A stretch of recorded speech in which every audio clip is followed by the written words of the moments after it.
नमस्कार, जय हिंद। भारत तक देख रहे हैं आप और इस वक्त हमारे साथ जो आपको कैमरे में दिख रहे हैं वो बीजेपी के कारशांग के उम्मीदवार हैं। और सबसे बड़ी बात यह है कि हम ऐसी जगह बातचीत कर रहे हैं, कोई चुनावी सभा से हम लौट रहे हैं।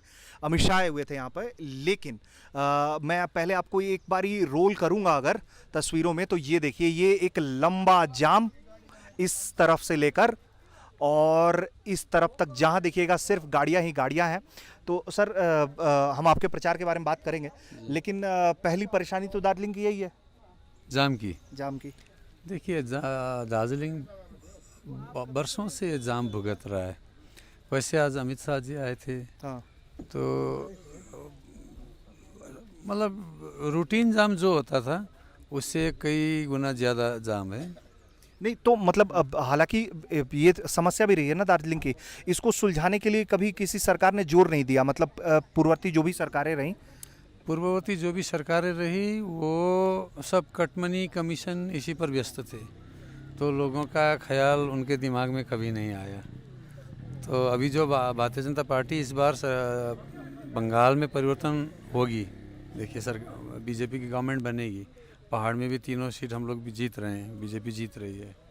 तो इसके बाद बस यहाँ का सब कुछ मतलब नई दरवाज़ा खुलेगा। बिल्कुल। अच्छा, आप प्रचार प्रसार कर रहे हैं, जैसे कि अगर पश्चिम बंगाल में हम दूसरे इलाकों में बात करें तो बीजेपी को काफ़ी दिक्कतों का भी सामना करना पड़ रहा है, क्योंकि कई जगह पे हमेशा खबरें आती हैं कि टीएमसी के जो कार्यकर्ता हैं उन पर हमले कर रहे हैं। और लेकिन यहाँ जो है, हम ये देख रहे हैं कि मूल मुद्दों पर बात होने के कारण क्लैश कम दिख रहा है ग्राउंड पर, लेकिन सिद्धांत वाली लड़ाई दिख रही है। क्लैश उस वजह से कम नहीं है। अच्छा।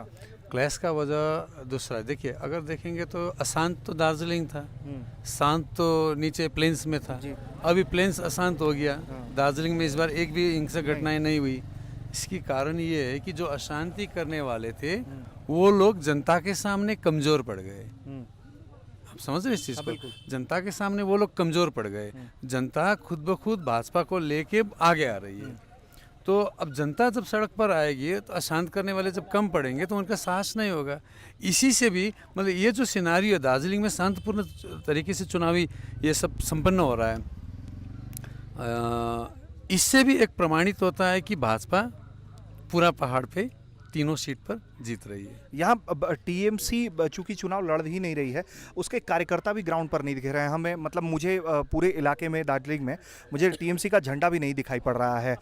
तो ये क्या स्ट्रेटेजी के तौर पर है? क्योंकि 2017 की जो घटना है वो उसको लेकर अभी भी लोग बात करते हैं और कहते हैं कि मतलब जो कुछ हुआ है उसके लिए लोग एक तरीके से टीएमसी की सरकार को जिम्मेदार मानते रहे हैं। तो ये कारण भी है कि टीएमसी जो है उस गुस्से से बचने के लिए यहाँ एक्टिव कम दिख रही है। दीदी को मालूम है कि उसने पहाड़ को हमेशा बरगलाया, झूठ बोला, और उन्हीं के कारण यहाँ 13 शहीद भी हुए।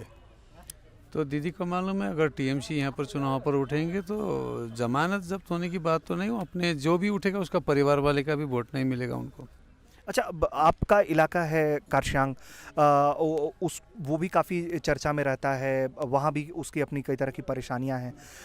कारशांग की जनता को किस तरह के वादे आप कर रहे हैं कि चूंकि बीजेपी तो कह रही है कि हम सरकार बनाते 6 दिन पहली कैबिनेट और तमाम तरह की बातें, आप अपनी जनता के बीच में जा रहे हैं तो क्या बातचीत कर रहे हैं? देखिए, हमारे साथ 3 मुद्दे हैं बेसिकली, उसको कैटेगराइज करके देखें तो एक पॉलिटिकल मुद्दे हैं जिस पर भाजपा के ऊपर हमारे गोरखा भाई बहन आस लगाए बैठे हुए हैं, परमानेंट पॉलिटिकल सॉल्यूशन और जनजाति की इशू पर, ये पॉलिटिकल मुद्दे। दूसरे मुद्दे विकास के मुद्दे। विकास के मुद्दे में तो मैंने 4 बूंदों को अपना प्रायोरिटी के रूप में लिया है। एक पानी का समस्या, इसको सबसे पहले हल करना है।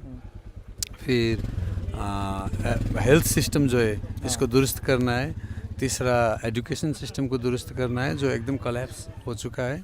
और चौथा युवाओं का रोज़गार, स्वरोजगार का, इसको देखना है। ये 4 मुद्दे को मैंने प्रायोरिटी सेक्टर में एक उम्मीदवार के हिसाब से लिया। लेकिन तीसरी जो हमारी मेन मुद्दा है वो ये कि हम सिर्फ सत्ता परिवर्तन के लिए और कुर्सी के लिए ही राजनीति नहीं कर रहे हैं। देखिए, आज दार्जिलिंग का सोसाइटी हर तरह से, हर डायमेंशन से मतलब बिखरा हुआ है। इस सोसाइटी को एक बार फिर रिफॉर्मेशन करना है इसको, ठीक है। तो इसको एक नई राह देना है सोसाइटी को। तो ये राजनीति से कुछ अलग हटके भी हम लोग राजनीति में रह के ही काम करना चाहते हैं। अच्छा, पानी की आपने समस्या बताई, अमित शाह ने भी कहा, मुझे भी सुन के आश्चर्य हुआ कि 600 करोड़ रुपए का बजट, वो भी मतलब अगर तीन विधानसभा क्षेत्र के लिए 600 करोड़ रुपए का बजट, वो भी सिर्फ पानी के लिए। तो इससे ये समझ में आ रहा है कि मतलब ये समस्या आज की नहीं है, दशकों की रही है।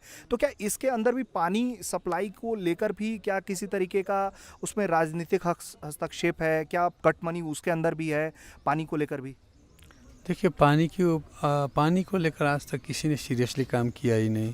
पहली बात तो करसियांग और कालिम्पोंग का देखें, कालिम्पोंग में एक कोशिश तो ज़रूर हुई है, लेकिन पूरी तरह से वो सफल नहीं हुए हैं।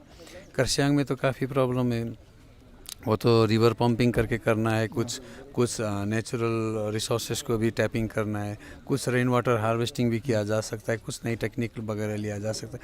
लेकिन दार्जिलिंग में देखेंगे तो देखिए आप 1600-1700 रुपये में, 1500 रुपये में आपको एक टंकी पानी मिल रहा है घर में।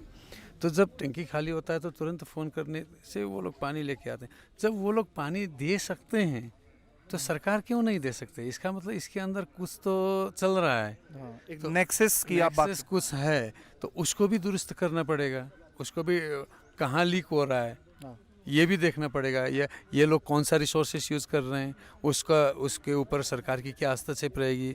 फॉरेस्ट की उसकी क्या, फॉरेस्ट के अंदर से अगर वो लेके आ रहे हैं फॉरेस्ट की ज़मीन से, तो उसकी क्या हस्तक्षेप रहेगी, सरकार इसको किस तरह टैपिंग कर सकेगी। इन सारी चीज़ों को देखने से हम लोग पानी का समस्या का हल कर सकते हैं। आपको उम्मीद है कि परिवर्तन जो बीजेपी का नारा है वो होकर रहेगा? 100%। बहुत शुक्रिया भारत तक से बात करने के लिए। Thank you. तो आप सुन रहे थे, कारशांग के उम्मीदवार हैं और बता रहे हैं कि किस तरीके से वो अपने इलाके में परिवर्तन का नारा देकर और उनकी जो अपनी जो पॉलिसीज़ हैं वो किस तरीके से वो काम करना चाह रहे हैं, कि अपने वो एजेंडा पॉइंट्स से हमें अवगत करा रहे थे। साथ ही पानी को लेकर भी उन्होंने बताया कि किस तरीके की परेशानी रही है क्षेत्र में और उसको दुरुस्त करने का काम किया जाएगा। लेकिन ये जो पूरी बातचीत आप देख रहे थे, आपको हम बता रहे थे कि देखिए किस तरीके से जाम की एक बड़ी समस्या रही है। ये जाम की जो तस्वीर आप देख रहे हैं, ये हो सकता है कि ये रैली के कारण जाम की समस्या थोड़ी बड़ी है, लेकिन जो है जाम हमेशा से ही एक परेशानी का कारण रहा है और जाम खुल गया है। तो अब हम भी निकलते हैं। देखते रहिए भारत तक। धन्यवाद।